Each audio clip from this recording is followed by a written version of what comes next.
Hey, this is Coach Raheem. I'm going to talk about the power of using your abilities. I believe in self-mastery. Using your abilities will improve your life and the lives of the people around you. To illustrate my point, I'm going to share a little experience that I had with using my abilities. So recently, I was playing basketball and was doing pretty good, but I hadn't played in a while, so my game was off. By the time I reached the third game, I said, you know what? It's time for me to pick it up. All these people running all over the place, doing all these things, and I'm dragging a little bit. So just when I picked up, I ruptured my Achilles. For all you who don't know what your Achilles is the piece on your calf that attaches your calf muscle to your heel, like the term Achilles heel.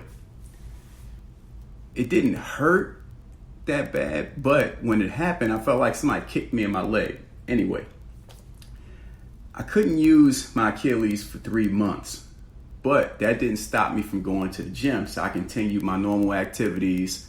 It was a little awkward. It wasn't painful, it was just awkward, but I couldn't use it. I had the operation where the doctor attached my Achilles back to my heel and then sewed it up tight and put me in a cast, and I was in the boot. Like I said, that took about 3 months. Throughout that process of going to the gym and using my other body parts, I noticed that my left calf muscle began to wither. It atrophied. And it got to the point where I could noticeably see that this muscle was smaller on my left side than it was on my right side. So I'm using that as a point to say that our talents are the same way.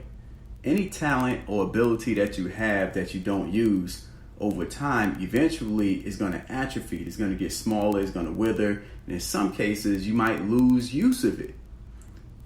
So here's a little wisdom about using your talents. If you don't use it, you'll lose it. Knowing that you have a talent and not using it is the same as not having a talent. It's like the saying that they say about reading. Those who know how to read but don't read are no different than people who don't know how to read. Your talents also serve you. Your talents not only are there for you to just have access to it, they're also there to help you survive and thrive. In this world, there are so many things going on, so many distractions, so many opportunities. And many of us miss those opportunities because we spend so much time focusing on all the wrong things. And we look at other people and think, wow, they're doing better than us, or we minimize who we are, right? And as a result, we miss our opportunities to use our own talents and our own abilities. And if you know anything about that, if you're honest with yourself, you kind of suffer when you don't use your talents and your abilities. So you may be thinking, well, that's all good, and I hear you talking about talents and abilities and all that, and what you don't use, you lose, but I don't know what my talents are. Well, if you're thinking that, I want to help you with that. There's a surefire way to figure out exactly what your talents are, and it's tied to something that you probably have not been aware of, but know already. Everybody knows what their talents are. Everybody. The problem isn't knowing your talent. The problem is that most of us judge our talents. So instead of accepting what our abilities are, we look at it and go, that's not helpful. That's not going to do any good for me, and nobody cares about that talent. I think this talent is stupid. I don't like this ability. I like what she got, or I like what he has. We spend so much time focusing on other people that we think that other people are better than us. And the truth is that nobody is better than you, just like nobody is worse than you. Or in reverse, people are better than you at certain things, but that does not mean that they are better than you at everything. We all are born with certain talents. Some of us have talents that give us a lot of range, and some of us have talents and abilities that give us a very focused range, right? But the mistake that any one of us can make at any time is when we spend too much time appreciating and admiring someone else's talent and ignoring what talents we have for ourselves and what we can bring to the world. Here's a little wisdom for you about that. If you focus too much on somebody else, you lessen the focus on yourself. Let me say that again. I know some people probably got it, but I want you to really think about this. If you focus too much on somebody else, you decrease the focus on yourself. Now, why is that important? That's important because there's no way that you can appreciate who you are, strengths, abilities, talents, self-awareness, self-confidence, and while you're spending all of your time appreciating and valuing someone else. That's a critical misstep that many of us make, which is why I always advocate for knowledge of self. Some of us know other people and pay so much attention to other people that we know them better than we know ourselves. And that's not the correct approach to life. It's certainly not the approach that's going to allow you to grow who you are as a person and use your strengths and abilities not only just to serve yourself, but also to serve other people. Don't undervalue your own abilities. Learn to accept and appreciate your abilities so that your talents won't go unused. Remember, just like my Achilles and the calf muscle, if you don't use your talents and abilities, they will atrophy. Here's a solution to developing your talents. Play with your abilities. Apply your imagination. Many of us, as we get older, we stop using our imagination and we become so rigid in our thoughts that any opportunity for creativity, innovation, or development completely flies over our heads. Because number one, we have issues with accepting ourselves for who we are. And then number two, when it comes down to applying our imagination, we think that, oh, that can't be, that's not something, that's not real. Many times when I work with clients, especially people in certain fields like education, because of the state of education today, a lot of people aren't that optimistic about where it's going as a result of how it's impacting our youth. But sometimes, I always tell people, don't be so realistic that you actually are negative. Some people, when they see the world, they go, oh, that can't happen, this can't happen. That's not realistic. When they hear someone talking positive, they say, oh, you too positive. That's not realistic. Well, I want to challenge that thought, and I'd like for you to think about this, right? Realistic does not just mean negative. It doesn't mean pointing out all of the flaws. If you call yourself realistic, but you only are pointing out all of the flaws, then you're being unrealistic, because realistic, or keeping it real, is about seeing the positives and the negatives, not just the negatives.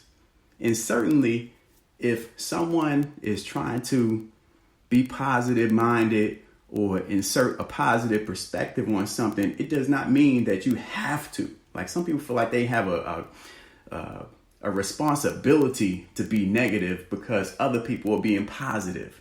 It's the most craziest thing in the world. I know we all got to live our lives, but take it easy. Don't be so realistic that you're actually negative. Okay? Just think about that. Here are some benefits to using your talents. Number one, you'll get better at using your talents. Like muscles, your talents will get stronger. As you use your abilities, as you use your talents, even if you think, oh, who cares about this? Let's just say it's something really simple. I'm going to think about, well, it's not really simple, but sleep. Let's say that you have a talent for going to sleep, like you love a good nap. And we can all appreciate a good nap, especially if you have a busy schedule or you work hard and you get home and you have a nice bed. You have a talent for going to sleep. You may not think much of it, but I can almost guarantee you out there. In fact, I know because I have clients who suffer from this. There are people out there who would love to know what it's like or what you do to get a good night's sleep. And that's something very simple. And somebody may say, well, how does that serve anybody? How could you get paid to do that? Well, you know what? If you write a book on how to get a good night's sleep, all of those people out there who are struggling with getting a good night's sleep might read your book, because nothing compares to a good night's sleep. Some people got to be busy all the time doing this and that, but for all of my folks out there who understand what I'm talking about, there's nothing like being able to take a good nap and just rest, allowing your body to recover from all of the strain and stress that you deal with on a day in and day out basis. Here's a second benefit for you. Your talents will make you special and will give you confidence. So many times we spend so much energy trying to stand out and find significance in ourselves, but we make a critical mistake. We do it by trying to be like somebody else. And the problem with that is the best that you can do when you're trying to be like somebody else is be a good copy. Don't worry about copying other people. Instead, focus on being who you are. Know yourself. Identify what your talents are and then work to develop those talents so that over time you get so good at your talents you actually stand out. And the beauty in that is, as you begin to stand out, you get noticed. You get noticed for your talents. People begin to identify you with your talents, and then before you know it, they begin to find significance in you because now you can play a part in their life. You add value to their lives just for having or mastering the talent that you have. And all of that love and attention and significance that you get is a great confidence booster, because confidence is one of those things where it happens over time. When you first start, you're not that confident. You make mistakes, you make errors, you make rookie errors, things that, 5 years from now, when you're further along than you are at this point, you'll look back and go, man, how did I miss that? But that's what happens when you first get started. You got confidence, but it's not as much as it will be when you get better at using your talents and abilities. So keep in mind, as your talents and abilities grow, others will appreciate you more, which will give you that confidence that you want. Here's a third and last benefit that I want to share with you. Your abilities will help you obtain your goals and live your life on your terms. This is the sweetest of the three benefits, because most of us, if we're honest, we all define happiness of life as being able to do what we want to do. When you can live life on your terms, you are doing your own thing, which feels fantastic. It's an undescribable feeling when you get to get up in the morning and anything that you can imagine doing, you're able to do it. You're living your life the way you want to. That's what using your talents and abilities can do for you. It can give you that privilege of being able to say, you know what, man,